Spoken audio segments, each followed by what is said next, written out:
એમાં બન્યું એવું કે હું 10મા ધોરણમાં હતો ને ત્યારે મેં એકવાર સ્ટાઇલિશ વાળ એટલે થોડા નાના મોટા સ્ટાઇલિશ વાળ કપાયા.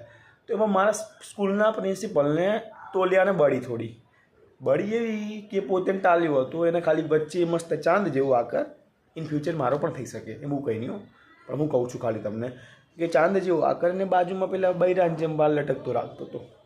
પછી હું બીજા દિવસે એટલે મસ્ત વાળ કપાઈ ગયું. એટલે મને કે ધોની છું. હે મેં કીધું ના, ધોની કરતાં પણ વધારે intelligent in the terms of બુદ્ધિ.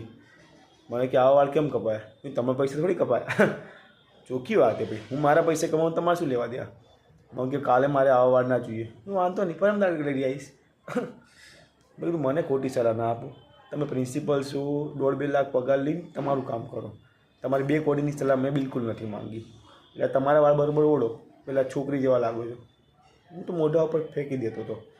પછી મને ધમકી આપતા હતા કે તને LC આપી દઈશ. મેં કીધું હું સહી કરું તો ચાલશે ને, કે મા બાપને બોલાવવા પડશે? મહેરબાની કરીને સ્કૂલવાળા સ્ટુડન્ટને ધમકી ના આપો LCની. તમે LC આપશો અને અમારું ફ્યુચર બરબાદ થઈ જશે એ મારા મા બાપની ચિંતા હશે. But like me, confident person, LC આપો, દેશદ્રોહ સાબિત કરીને દેશની બહાર નીકાળ દો, અમને ઘંટોય ફરક નહીં પડતો.